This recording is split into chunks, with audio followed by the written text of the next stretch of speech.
In this lesson we're going to see how to draw front side plan, development and true shape of an octagonal pyramid. Okay, it's a bit different than prisms, a bit more tricky, you have to pay attention. Alright, here I have the plan of the pyramid, where you can see the outline of the octagon and the edges all going to the center. And this is going to be the front. We're going to draw this in third angle. Plan, front, I'm going to include a side. Alright, now as you can see, the development of a pyramid, unlike that of a prism, is in the form of a sector. Okay, a sector with straight edges at the bottom. So 8 similar triangles attached to each other, since it's an octagon. Plan the front. Now I've projected these two lines from the corner onto the base. Now I did that because the front has two other lines showing going to the top. Front, you can see 3 edges. Now the side view is exactly similar. So that would be the front. The side view would be exactly the same as the front view. I'm going to obtain the side view by projecting, as usual, from the front at a 45-degree angle.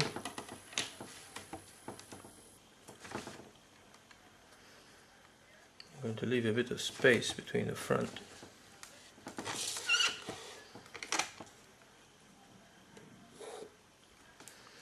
And from here, 45 degrees to give me that reflective line.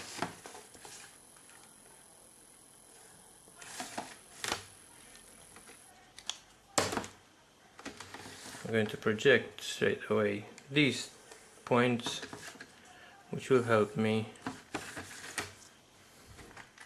find the location of the edges on the base.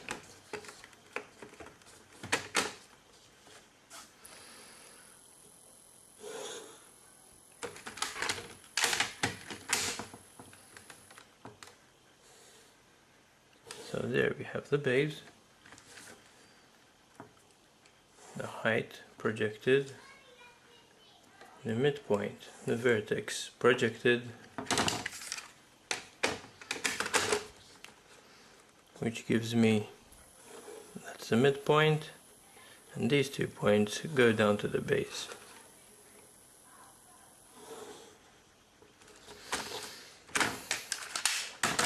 To finalize my drawing, I'm just going to add from the base to the top vertex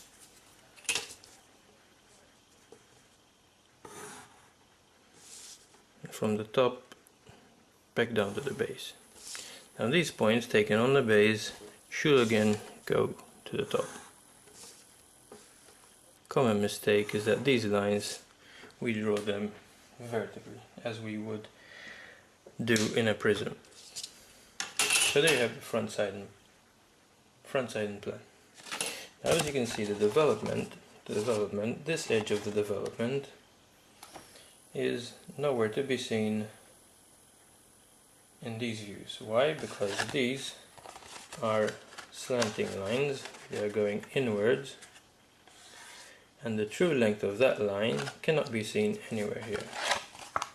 Now the true length would be this. Now how to obtain the true length? The true length can only be obtained if you're looking at it perpendicularly. And as you can see here, if we're looking at this from the top, all of these lines are going inwards. So we must find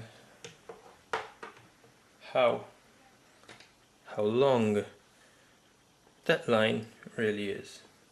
It's a very simple procedure. This line, if it were horizontal, if this line were horizontal, this edge would be the true length. But this line is not horizontal, so all I have to do is rotate that line rotate that line as if you're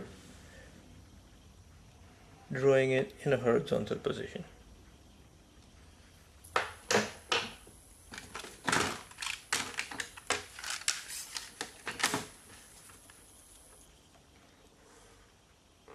So if it were rotated to a horizontal position, you'll get that length. If you project it down back to the front, you project it back down to the front,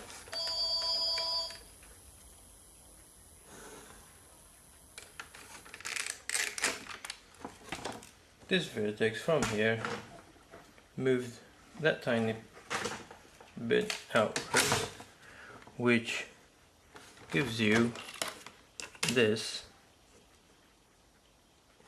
as the true length.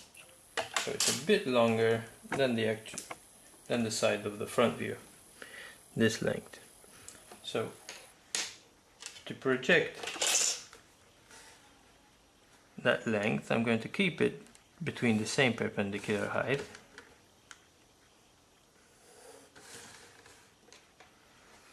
But then I'm going to take that line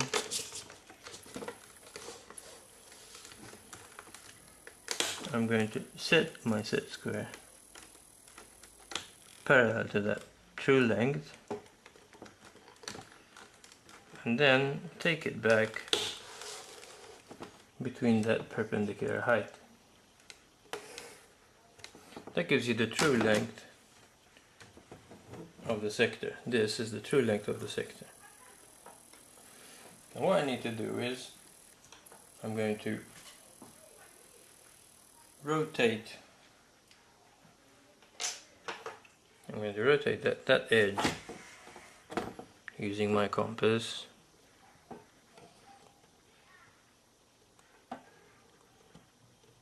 going to draw an arc long enough to fit 8 equal sides on that. Now the 8 equal sides should be taken again from the plan, from one side of the plan, because we need the perimeter of the plan taken on that curve.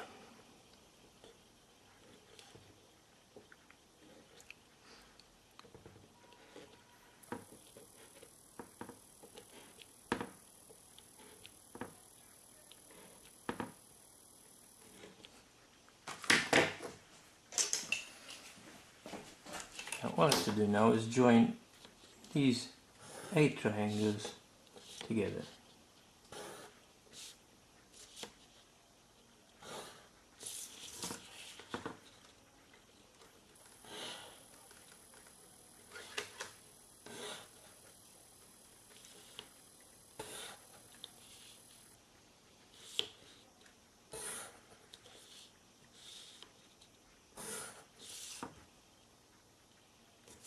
There you go. And finish off with straight lines at the edge. Since it's a pyramid based, since it's an octagonal based pyramid,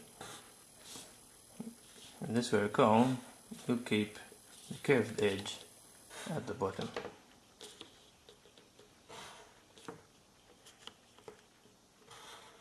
There we go. And that's the sector,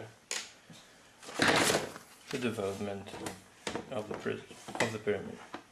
Now remember, I didn't take this length or this length, this length or this length as this length for the development.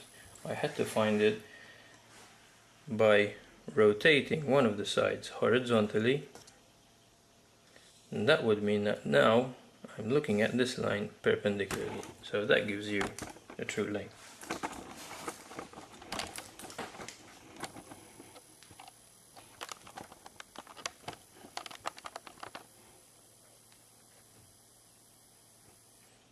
So there you have the 3 main views: orthographic and third angle projection, and the development of an octagonal pyramid.